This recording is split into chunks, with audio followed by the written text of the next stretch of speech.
Hey, Journey, as you know, we're in the middle of Beyond, a 2-year vision that we're embarking upon as a church. You've heard the heart behind it, but this video is about how to put Beyond into action in your life. It's about helping you slow down to pray and listen as you consider your part in what God is about to do. So the commitment card you've received is simply a tool. It's a guide to help you discern how God may be inviting you to trust Him in a deeper way through your generosity. So I want to take a few minutes today and walk through it with you step by step, okay? And before we do, I want to be clear. There's no pressure here. I'm not going to tell you how much you should give.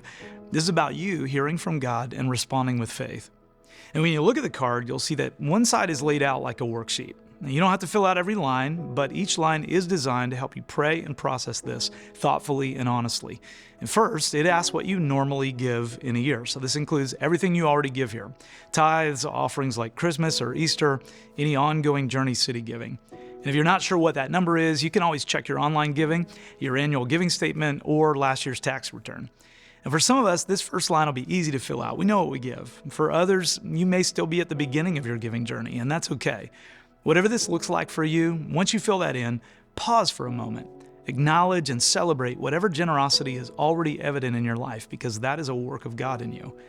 Now, second, this card invites all of us into greater generosity during Beyond. And this is where prayer really matters, because this isn't about what feels comfortable or easy. This is about where God is leading us. Beyond is a one-fund approach. And that means that everything you give will go directly to Beyond over the next 2 years. We don't have any other special offerings or anything like that planned during that time. So let me give you a couple of examples. First, let's say your giving is currently $3,500 a year. If you earn $70,000 a year, that's 5% of your income. But you decide during Beyond it's time to step up to 10%, a tithe, an additional $3,500 a year. That means you'll give $7,000 a year during Beyond, multiplied by 2 since this is a 2-year initiative. That's $14,000. Follow the arrow and write that total on the right side. And next is a line for gifts from stored resources. What does that mean? Well, this won't apply to all of us, but some of us have stored resources. We have things that we own beyond our income, savings, investments, property, other assets. So let's say you discern it's finally time to sell that motorcycle your wife has been pestering you to get rid of. You sell it for $5,000 and dedicate that to Beyond. So you'd indicate $5,000 under stored resources, which brings you to $19,000 total. That's your 2-year Beyond commitment. Or maybe you're a business owner. You typically give $10,000 a year. And as you pray, you feel led to increase that by an additional $5,000 a year, bringing your annual giving to $15,000. Again, over 2 years, you double that, it's $30,000. But let's say in addition, you look at what you already have and you decide, God's leading me to give $45,000 from my stock account or Bitcoin account. That makes your total Beyond commitment $75,000. This process meets all of us where we are. All of us are going to have different numbers on those lines because we're all in different places. But this is about asking God, what do you want generosity to look like in my life in this season? If you're married, I want to encourage you, pray through this together. And again, our other pastors and I, we're not here to tell you what your number should be. Our role is simply to invite you to listen for God's leading and then to take steps of faith. That's what it looks like for us to pastor you well. So the question here isn't just, what should I give? It's, God, how can I honor you with what you've already put in my hands? So the last step on the card is to total everything at the bottom, and again, that's your 2-year generosity commitment.